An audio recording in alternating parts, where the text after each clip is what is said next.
신앙생활을 하면서 저는 더 본질적인 것에 집중하고 더 본질적인 것을 붙잡으려고 굉장히 노력을 합니다. 왜냐하면 본질은 변하지 않거든요.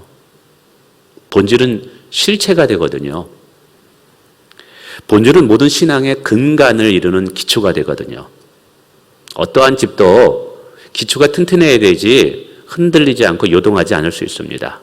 그래서 교회가 본질을 붙잡을 때 또 본질에 대해서 우리가 고민하면서 그 본질을 따라갈 때 우리 교회뿐만 아니라 저 자신의 신앙, 저의 목회가 흔들리지 않을 수 있기 때문이죠. 우리는 단순히 보여지는 현상을 따라 신앙생활하는 자가 되어서는 안 돼요. 그러면 소문에 의해서 이리로 갔다 저리로 갔다 갈팡질팡합니다. 그래서 성경 말씀을 통해서 계속해서 우리가 연구하고 찾고 두드려야 되는 것이 뭐냐면 신앙의 본질이 무엇이냐라는 것이죠. 그럼 신앙의 본질이 무엇일까요? 여러 가지로 고민해 볼 수 있습니다. 그런 고민 중에 제가 나름대로 얻은 대답은 지난주에 설교 제목처럼 예수 그리스도를 더 알아가는 것입니다. 그 다음에는 예수 그리스도를 알아갔다면 예수 그리스도를 더 사랑하는 것입니다. 주 예수 그리스도를 사랑하는 것이 우리의 신앙의 본질이라는 것이죠. 무슨 근거로 그렇게 얘기하십니까? 라고 질문한다면 성경을 읽어보세요. 예수님도 제자들에게 참 이런 말을 합니다. 너희가 나를 사랑하면 너희는 내 제자가 되리라. 나를 사랑하는 자는 내 아버지께도 사랑받을 것이요. 나를 사랑하는 자는 하나님을 본다. 나를 사랑하는 자가 생명이 있다. 이런 고백을 통해서 우리의 신앙의 근간, 본질은 예수님을 사랑하는 것이다 라는 것을 알 수가 있습니다. 예수님께서 베드로에게 큰 사명과 사역을 맡기실 때 베드로에게 요구한 것은 다른 거 없습니다. 내가 나를 사랑하느냐? 이전보다 나를 더 사랑하느냐? 이 사람들보다 나를 정말 더 사랑할 수 있겠느냐? 너 진심으로 나를 사랑하느냐? 라는 질문입니다. 주님이 베드로에게 물어보고 또 요구한 것은 주 예수 그리스도를 사랑하라는 것이죠. 이처럼 예수님은 자신을 믿고 따르는 제자들에게 그리고 그의 백성들에게 오늘도 확인하고 싶은 것이 있다는 것이죠. 내가 나를 사랑하느냐라는 것입니다. 여러분 주님 사랑하시는지요? 예수님께서 여러분에게 이런 질문을 던진다면 여러분 어떻게 대답하시겠습니까? 내가 나를 사랑하느냐? 아들아 딸아 내가 나를 사랑하느냐? 여러분 주님께서 계속해서 이런 질문을 던지고 또 이러한 말씀을 하신 이유가 무엇일까요? 무엇 때문일까요? 신앙의 본질이 예수 그리스도를 더 사랑하는 것이기 때문이라는 거예요. 우리는 이것을 통해서 몇 가지를 생각해 볼 수 있습니다. 우선 신앙이라는 것은 예수 그리스도와 인격적인 관계 맺음이라는 것이죠. 우리가 사람과의 관계에서도 알듯이 사랑이라는 것은요, 어떤 행위이기 이전에 그 사람과의 인격적인 관계라는 것이죠. 물론 사랑하면 행동을 옮깁니다. 그러나 그것은 그 이전에 사랑이라는 그 에너지가 그에게 있기 때문에 행동이 나올 수가 있었던 것이죠.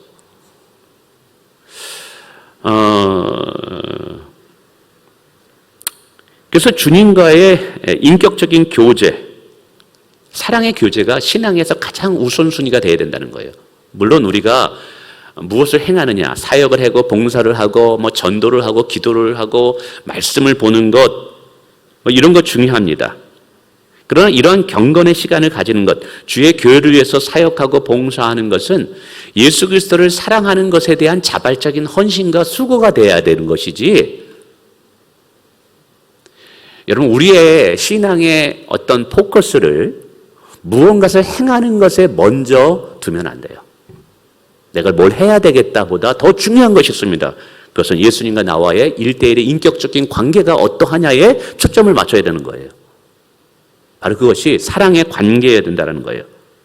만약 예수님을 사랑함이 없다면 매일 가져야 할 경건의 시간들, 기도하고 말씀 보고 예배드리는 이런 모든 것들은 율법이 되어서 나의 족쇄가 됩니다. 뿐만 아니라 주를 위한 모든 사역들은 무거운 짐이 되어버립니다. 그런 말이 있습니다. 어떤 사람의 손가락으로 무엇을 가르칠 때 그러면 그 가르치는 것을 통해서 가르침을 주는 그것을 봐야 되는데 사람들은 가르치는 그것을 보는 것이 아니라 손가락만 본다 이 말이에요. 무슨 말이냐면 예수님께서 우리에게 기도하라, 예배하라, 말씀을 매일같이 읽어라, 전도하라, 순종하라, 봉사하라, 교회를 섬기라. 여러분 이렇게 말씀하시는 것은 사실은 그게 본질은 아닌 거예요. 사실은 그것은 예수님을 사랑하기 위한 하나의 방편인 거예요. 그리고 예수님을 사랑하는 자들의 자발적인 사랑의 수고인 거예요. 물론 기도하고 말씀 보고 예배드리는 거 중요합니다. 왜냐하면 우리는 그것을 통해서만이 예수님을 사랑할 수 있는 것을 표현할 수 있기 때문에 그래요. 그러나 그것이 아무리 중요하다 할지라도 예수를 사랑하는 것 이상으로 중요하지는 않습니다. 내가 기도하고 말씀을 본다 할지라도 그거 중요합니다. 그러나 그것은 예수님을 알아가고 예수님을 사랑하기 위해서 주어진 통로이고 수단인 것이지 그 자체가 목적은 아니에요. 오늘 우리가 예배를 드립니다. 이 예배도 마찬가지입니다. 예배가 귀합니다. 예배가 생명보다 소중합니다. 그러니까 이것을 좀 거꾸로 이야기하면 예수님을 사랑하지 않고도 얼마든지 예배 드릴 수 있다는 거예요. 예수님을 사랑하지 않고도 얼마든지 교회 신앙생활 잘할 수 있다는 거예요. 예배를 드림에도 기도함에도 말씀을 봄에도 예수님을 사랑하는 마음이 식어질 수 있다는 사실이에요. 요한계시록에 보면 예수님께서 에베소 교회를 안타까워하면서 책망합니다. 근데 이 에베소 교회는요, 경건에 이르기를 굉장히 힘썼던 교회예요. 오늘날 얘기하면 매일 큐티하고요. 성도들이 열심히 나와서 예배도 참석했고요. 말씀도 읽고 기도도 했어요. 그리고 이단들이 교회에 들어오지 않도록 굉장히 교회를 사랑하고 교회를 지키기 위해서 힘썼어요. 근데 안타깝게도 그들 마음에 예수님을 사랑하는 마음이 냉랭하게 얼음처럼 식어져 버렸어요. 그래서 예수님이 이렇게 말합니다. 에베소 교회 성도들아, 너희들이 나를 사랑하는 마음이 다 식어졌구나. 첫사랑을 잃어버렸구나. 첫사랑을 회복하라.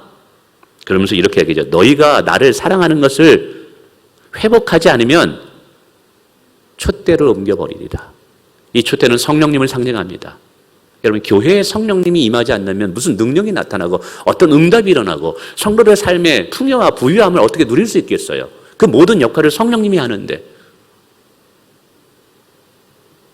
우리는 이것을 통해서 깨달아요. 그렇구나. 신앙생활도 예수님 사랑하지 않고도 얼마든지 잘할 수 있구나. 부지런히 종교적 열심을 가지고 예배할 수 있어요. 예수님 사랑하지 않고도 얼마든지 할 수 있다는 거예요. 여러분, 오늘 우리는 이런 오류와 실수를 범해서는 안 된다는 거죠. 맞아요. 성가대 할 때 지금 비록 못하지만 예수님 사랑하지 않고도 할 수 있어요. 교사 예수님 사랑하지 않고도 할 수 있어요. 누구보다 봉사하는데 열정을 가지고 있는데도 사실 예수님 사랑하는 마음이 겨울왕국의 모습처럼 냉랭할 수 있다는 사실이에요. 생각해 보세요. 기도하고 말씀 보고 예배를 드리는데 내 마음에 예수님을 사랑하는 마음이 돌과 같이 식어져 있다. 얼음같이 식어져 있다. 그런 예배를 하나님께서 받으신데 무슨 의미가 있겠어요?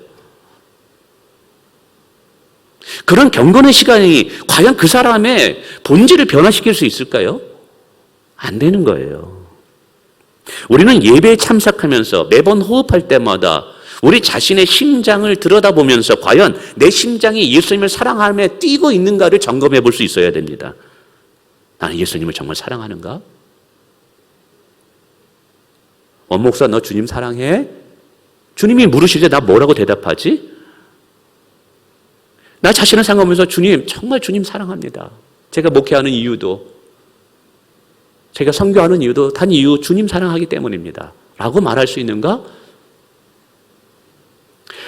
여러분, 이런 것을 통해서 우리는 깨달아요. 신앙의 본질은 무언가를 행하느냐, 어떤 사역을 하느냐, 봉사를 하느냐, 그것도 중요해요. 그러나 그것은 주님을 사랑하기 위한 어떤 통로로서, 목적으로서 우리에게 주어진 것이지 그것이 그 자체가 본질은 아니라는 거예요.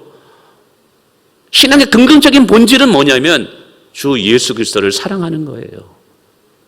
온 마음을 다해, 온 정성을 다해요.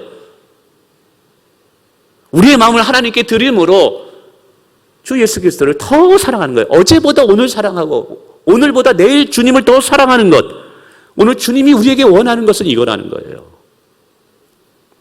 여러분, 우리가 진심으로 예수 그리스도를 사랑하면 이제 신앙생활 끝이에요. 더 이상 알아서 잘합니다. 여러분, 성경이 왜 이토록 우리가 예수 그리스도를 사랑하는 것이 중요하다고 얘기할까요? 성경을 찾아보니까 참 이유가 많더라고요. 요즘 하나님께서, 성령 하나님께서 제게 은혜를 주셔요. 그 은혜를 주는 거 어떻게 하시냐? 성경만 보면 어떤 질문을 가져보면 왜 이렇게 이유들이 많이 발견되는지, 예전에 발견하지 못했던 놀라운 깨달음들이 얼마나 많이 이게 샘물처럼 솟아나면서 제 마음에 들어오는지. 그래서 여러분에게 예수 그리스도를 사랑할 때 어떤 영적인 유익과 어떤 기쁨이 있을까를 한번 몇 가지 나눠 말씀드립니다. 첫째로는 주 예수를 사랑하면 주의 계명이 무겁지를 않습니다. 주의 말씀이 무겁지를 않습니다. 요한복음 오늘 14장 15절에 말합니다. 너희가 나를 사랑하면 나의 계명을 지키리라. 누가 예수님의 말씀을 지킬 수 있어요? 예수 그리스도를 사랑하는 자가 지킬 수 있대요. 거꾸로 이야기하면 예수 그리스도를 사랑하지 않으면 예수 그리스도의 말씀은 무거운 돌과 같은 옥새는 짐이 된다라는 사실이에요. 여러분, 요한일서 5장 3절에 말합니다. 하나님을 사랑하는 것이 이것이니 우리가 그의 계명들을 지키는 것이라. 그의 계명들은 무거운 것이 아니로다. 예수 그리스도를 사랑하면 예수 그리스도의 말씀이 무거운 것이 아니라는 거예요. 이 주의 계명이 어떤 사람에게는 율법과 같이 무거운 돌과 같이 자신을 짓눌러요. 뭐 또 해야 돼? 이거 또 하지 말아야 돼? 굉장히 스트레스를 받습니다. 근데 어떤 사람들에게는 주의 율례가 내게는 꿀송이보다 단이다라고 고백하고 있다라는 사실이에요. 아니, 똑같은 말씀인데 어떤 사람에게는 잔소리로 들리고 부담으로 다가오고 어떤 사람에게는 이 말씀이 꿀보다 더 다한 생명으로 다가온다는 것이죠. 이유가 무엇 때문에 그럴까요? 이유는 하나예요. 예수 그리스도를 사랑하느냐 사랑하지 않느냐. 내 안에 예수 그리스도를 사랑하는 것이 살아있는 불꽃으로 지금 있느냐 아니면 꺼져 있느냐, 이 차이라는 거예요. 여러분, 사춘기에 자녀들 두신 부모 아실 거래요? 부모 말 잔소리로 듣습니다. 여러분, 부모가 자녀들에게 이야기할 때 자녀들 잘못된다고 이렇게 잘못된 길로 가기 위해서 이야기하는 부모가 있나요? 다 잘 되라고 얘기하는데 자녀들 뭐래요? 아, 그만해. 잔소리 그만해. 듣기 싫어. 문 확 닫고 방으로 들어가 버립니다. 식탁에서 같이 밥도 안 먹으려 또 잔소리 할까 봐. 근데 이 자녀가 이제 이성 친구가 생겼어요. 남자친구가 생기든지 여자친구가 생겼어요. 그러면 여자친구가 생겼을 때 이 사춘기 정말 엄마 말도 안 듣는 이 아들이 어떻게 반응할까요? 순한 양과 같이 변합니다. 여자친구가 얘기하고 남자친구가 얘기하면 다 들어줍니다. 여러분, 다 자기를 위해서 하는 말인데 어떤 사람 말은 잔소리로 들리고 어떤 말은 꿀송이처럼 들리는 이유가 무엇 때문일까요? 상대를 얼마나 사랑하느냐에 따라서 달라진다는 사실이에요. 성경을 읽다 보면 무엇을 하라는 하나님의 요구가 왜 이렇게 많은지요. 용서해라. 기도하라. 범사에 감사하라. 미워하지 마라. 주님의 요구가 얼마나 많은지 몰라요. 여러분 어떻습니까? 그 말이 부담으로 다가오나요? 잔소리로 다가오나요? 그렇다면 우리 자신의 신앙을 점검해 봐야 돼요. 내 깊은 내면 속에 과연 주님을 사랑하는 이 불꽃이 꺼져 있지는 않은지. 그러나 여전히 주님의 말씀 성경을 펼쳤을 때 이 말씀이 내게 생명의 소리로 들린다면 여러분은 살아있는 거예요. 할렐루야. 기억하시길 바랍니다. 주의 말씀이 무겁지를 않습니다. 예수 그리스도 사랑하면. 두 번째는 예수 그리스도를 사랑하면 주를 위한 교회 봉사와 사역이 힘들지를 않아요. 힘들지를 않아요. 여러분 누군가를 사랑해 본 적이 있나요? 사랑하는 상대를 위해서 무언가를 하는 것은 짐이 아니라 큰 기쁨인 것을 깨닫게 됩니다. 여러분 혹 가정에서 아내가 뭐 해달라는데 음식물 쓰레기 좀 갖다 버려줘. 아 이거 못 좀 박아줘 하는데 아유 귀찮아 그만해. 여러분 그러면 남편들 기억하셔야 돼요. 그게 귀찮은 게 아니라 아내를 사랑하는 마음이 식어져서 그런 거예요. 그게. 사랑하면 상대를 위해서 무엇인가를 할 수 있다는 것은 큰 기쁨입니다. 제 자랑 좀 하겠습니다. 저는 아침마다 이 앞에 이마트 가가지고 커피를 타다가 제 아내에다가 바치거든요. 이게 아내가 소중하니까, 귀하니까 부담으로 다가오는 것이 아니에요. 저는 가끔씩 저희 어머님이 생각이 나요. 저희 어머님이 이제 저희랑 같이 살면서 돌아가시 전에도 이게 제가 뭐 신방하다 보면은 늘 물어요. 밥 먹었니? 밥 먹었니? 제가 못 먹을 때가 있어요. 그러면 냉장고 문을 열어 그럼 손을 떨어요. 손을 떨면서 냉장고를 열면서 그걸 뭐 이렇게 끄집어냅니다. 그런데 막 간당간당도 놓칠 것 같아요. 제가 짜파게티를 좋아하니까 어머님이 짜파게티를 끓이는데 이것도 그냥 서서 못하니까 기대가지고 이렇게 짜파게티를 끓입니다. 그래서 어머니, 엄마 그거 제가 알아서 먹을게요. 그러나 안고 이럴 때마다 야 허리야 하면서도 그 짜파게티를 끓여요. 그래가지고 그걸 딱 먹으래요. 그럼 제가 먹을 때 앞에서 너무 기뻐하시는 거예요. 저는 지금도 저희 어머님이 끓여준 짜파게티 맛이 이 세상에서 제일 맛있습니다. 그 맛을 잊지 못해요. 그래서 짜파게티 선전 뭐 하면 어머니 그 짜파게티가 기억이 나요. 근데 저희 어머님이 그렇게 일어서고 앉을 때마다 허리가 아파가지고 뭐를 붙잡고 이렇게 일어서야 되고, 불 켜가지고 짜파게티를 할 때도 옆에 기대가지고 기둥에 계서 그걸 끓여야 되고, 그러다가 손도 뜨거워가지고 데신 적도 있으시고, 냉장고에서 반찬을 끄집어낼 때마다 막 바글바글 떨면서 이러다가 이거 놓칠까봐 그러면서도 불구하고, 하면서 제가 먹을 때 너무 기뻐하는 거예요. 불편한데. 무엇이 그렇게 어머니의 마음을 기쁘게 할까요?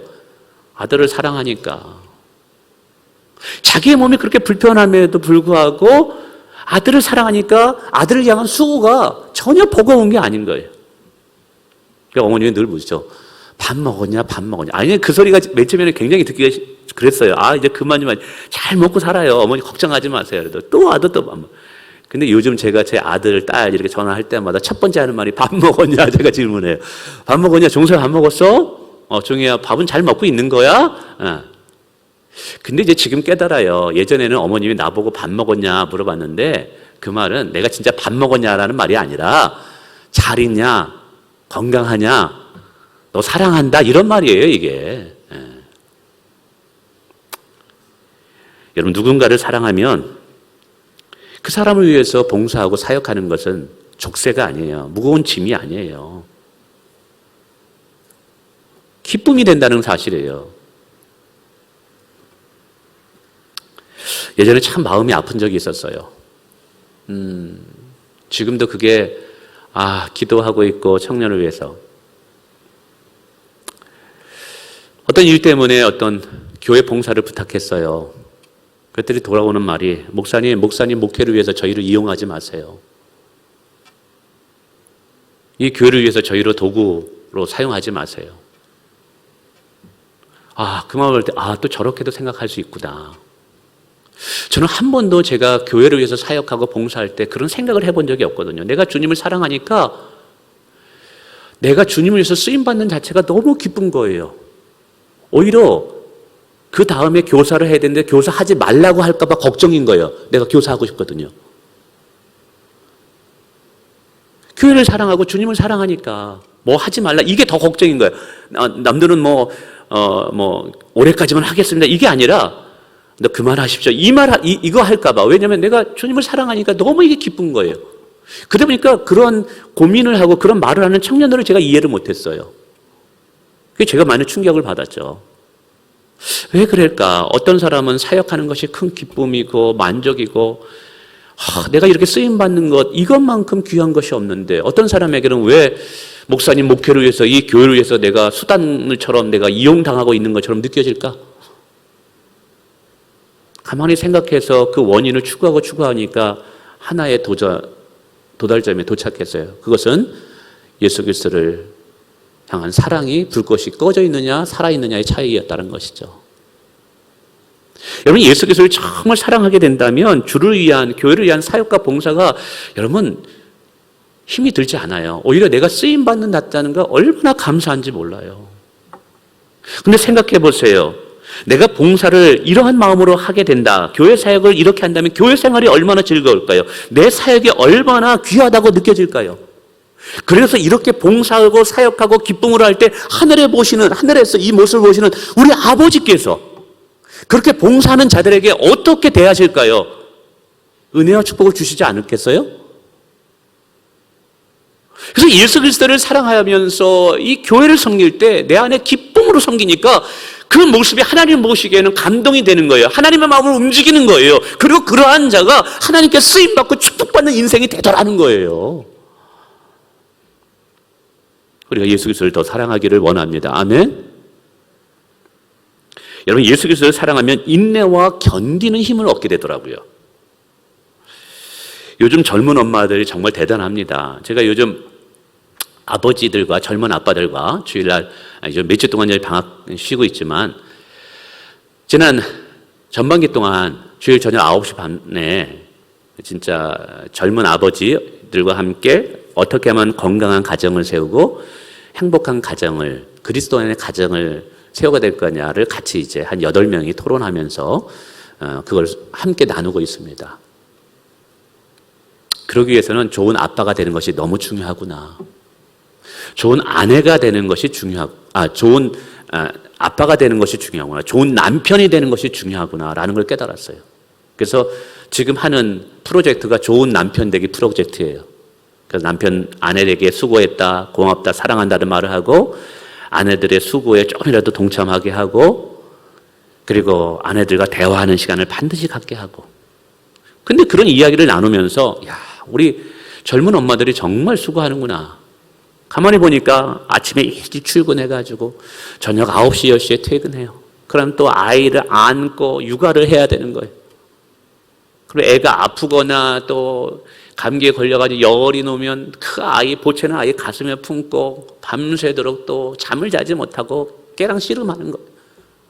그리고 또 아침이 되면 또 출근해야 되는 거예요.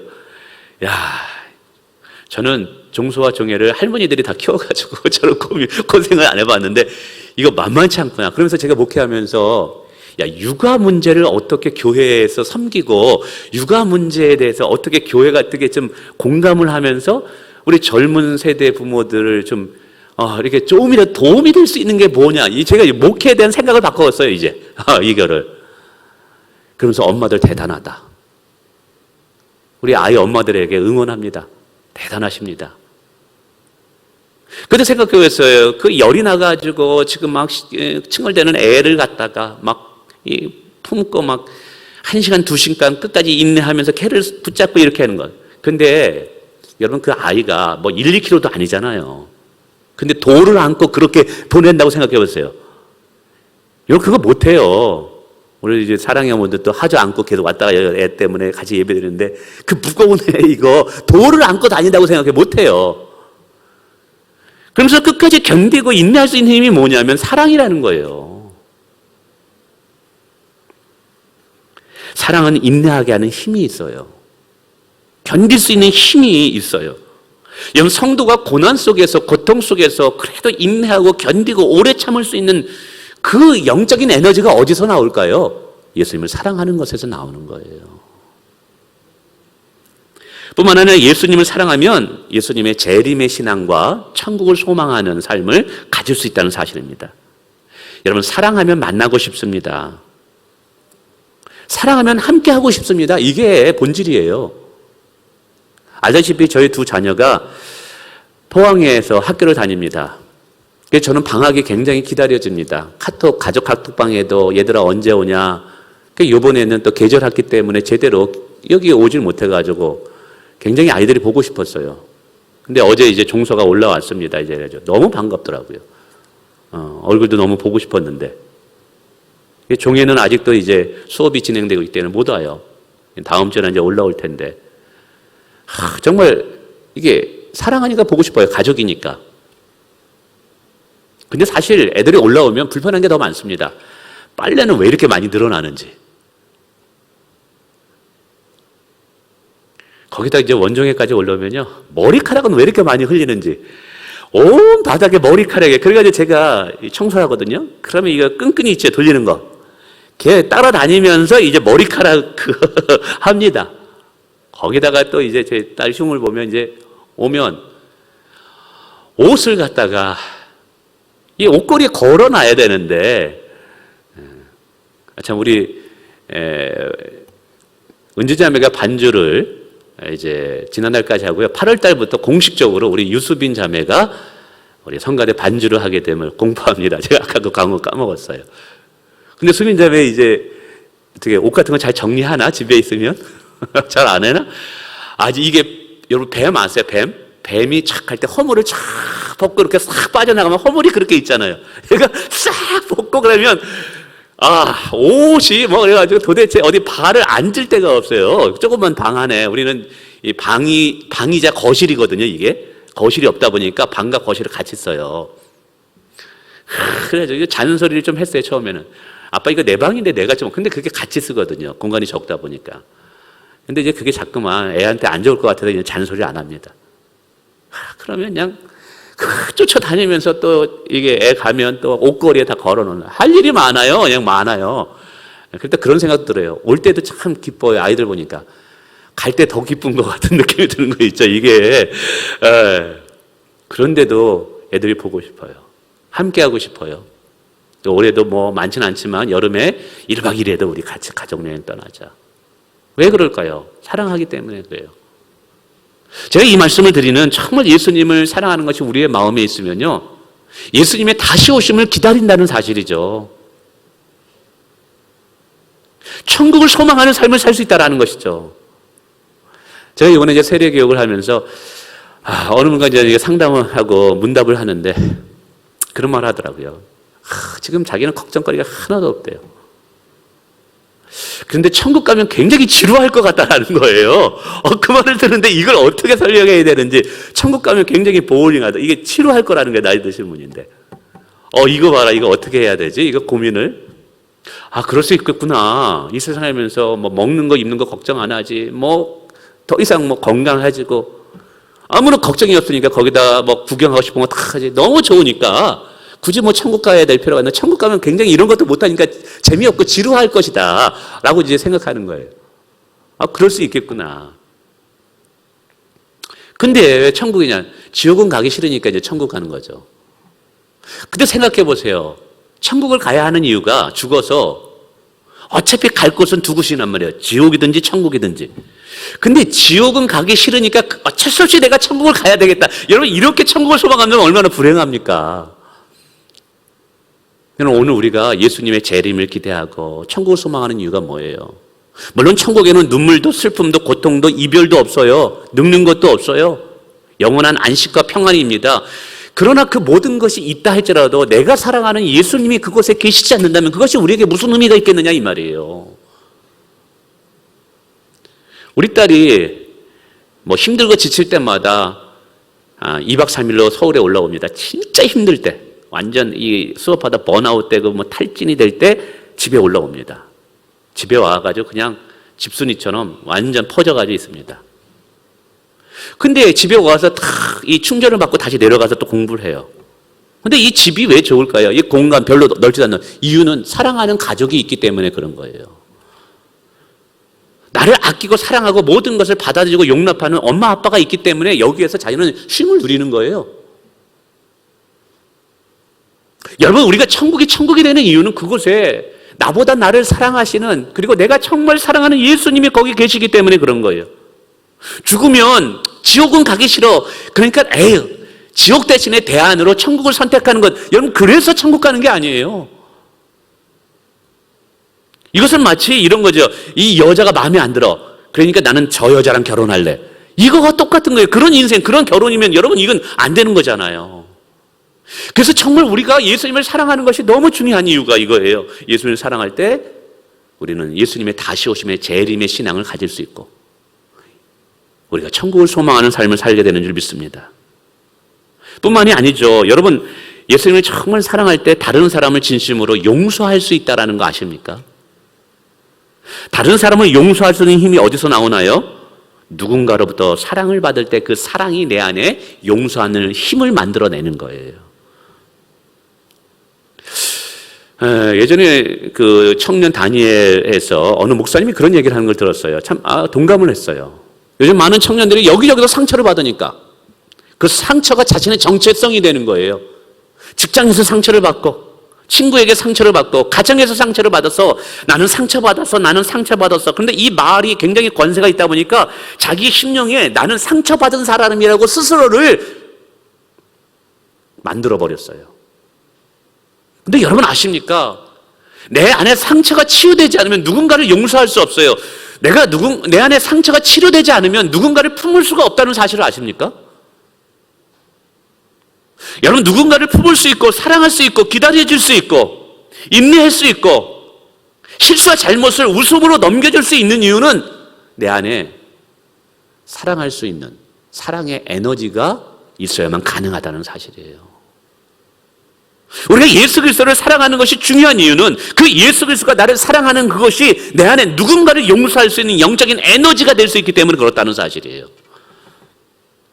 예수님께서 마태복음의 18장에 이런 말씀을 하고 있어요. 이런 비유가 나옵니다. 어느 한 사람이 10,000달란트의 빚을 졌어요. 우리나라 돈으로 들면 1조 5천억 원이래요. 근데 주인이 그것을 탕감해 줬어요. 얼마나 큰 은혜를 받았어요. 근데 이 사람도 누군가에게 돈을 꿔줬는데 100데나리온 한 1,000만 원 정도 돈을 꿔줬어요. 그런데 이 돈을 꿔준 사람이 돈을 안 갚아요. 그러니까 이 사람을 데려다가 곤장을 때리고 막 협박하고 심지어는 그 빚진 사람의 자식을 팔아다 노예로 팔아가지고 빚을 갚으라고 재촉하고 있어요. 이것을 왕이 들었어요. 주인이 들었어요. 화가 났어요. 그래가지고 어떻게 해요? 데려와가지고 오히려 그 사람에게 너희가 주인에게 나에게 얼마나 큰 용서를 받았는데 곧 하나 용서 못하느냐 하면서 굉장히 책망하면서 그를 징계합니다. 그러면서 이런 말씀을 예수님이 하셔요. 들어보세요. 내가 너를 불쌍히 여김과 같이 너도 내 동료를 불쌍히 여김이 마땅하지 아니하냐. 여러분 예수님이 우리를 얼마나 사랑하는 것을 깨달을 때 그리고 그것이 우리가 예수님을 사랑하는 이유가 돼요.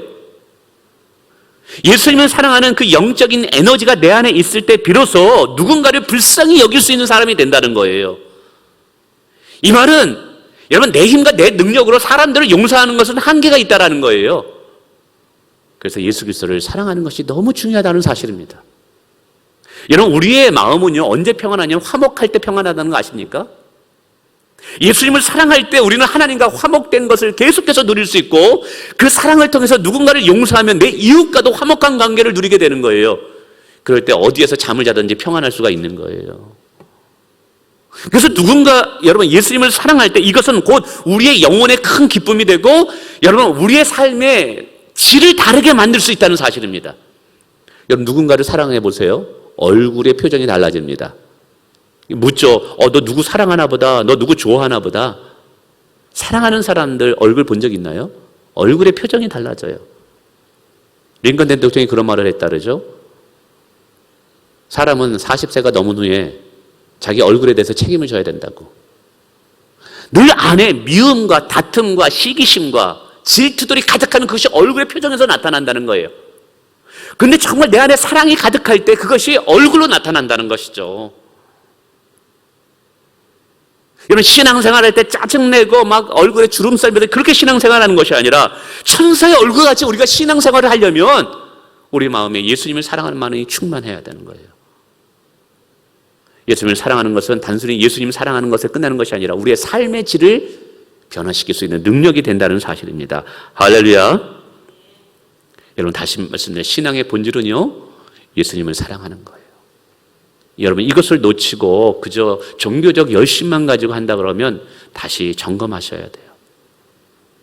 마지막 주제는 간단히 말씀드려요. 어떻게 하면 주님을 더 사랑할 수 있을까? 이게 관건이죠. 저는 그 질문에 대한 대답으로 예수 그리스도의 십자가와 부활을 묵상하라고 말씀드리고 싶어요. 예수 그리스도의 부활은 오늘도 살아계신 하나님, 죄와 사망 권세를 이기신 예수 그리스도를 이야기하는 거예요. 여러분, 예수님을 사랑하는 것은 인격적인 관계의 실제라는 것이죠. 오늘 우리가 예수님을 사랑하는 것은 어떤 철학, 어떤 관념, 개념을 사랑하는 것이 아니에요. 철학가들도 어떤 사상을 사랑합니다. 근데 오늘 우리가 예수님을 사랑하는 것은요, 어떤 관념적인 사랑, 개념적인 사랑이 아니에요. 실제적인 인격적인 사랑이 되어야 된다는 것이죠. 실제적인 인격적인 사랑이 되기 위해서는 여러분, 예수 그리스도께서 부활하셔서 오늘도 살아계신 하나님으로 나와 함께 동행하는 삶이 있어야 되는 거예요. 그래서 부활의 예수 그리스도를 깊이 묵상할 때만이 실제적인 인격적인 사랑으로 들어갈 수 있는 거예요. 관념적인 사랑에서 끝나는 것이 아니라. 두 번째는 십자가의 예수 그리스도를 묵상하는 거죠. 로마서는 십자가의 사랑이, 십자가의 고난이 하나님께서 우리를 향한 사랑을 확증시켜 보여주신 것이라는 거죠. 우리가 먼저 하나님을 사랑한 것이 아니에요. 하나님이 우리를 사랑하셨다는 것을 십자가를 통해서 보여준 거예요. 우리는 하나님께 사랑받을 자격이나 조건이 되지 않음에도 불구하고 하나님께서 우리를 사랑하시는 그 보여준 것이 십자가 사건이에요. 우리 그것을 깊이 묵상할 때 하나님의 사랑이 내 안에 들어옴으로 그 사랑으로 주님을 사랑할 수 있게 된다라고 요한일서는 이야기하고 있어요. 여러분, 말씀을 맺습니다. 신앙생활의 본질 중에 가장 중요한 것 중에 하나가 예수를 더 알아가는 것이고, 그 다음에 알아갔다면 예수를 더 사랑하는 것입니다. 우리가 진심으로 예수 그리스도를 더 사랑하기를 원합니다. 내가 봉사하고 사역하고 종교적 여심과 행동이 있지만 그것보다 보여지는 것들이고, 그거는 그 밑에 본질, 그 깊은 내면 속에 과연 무엇이 있는가? 날마다 예수 그리스도를 사랑하기를 원하고, 내가 호흡하는 이유조차도 예수를 사랑하기 위함임을 고백할 수 있는 성도들 되기를 원합니다.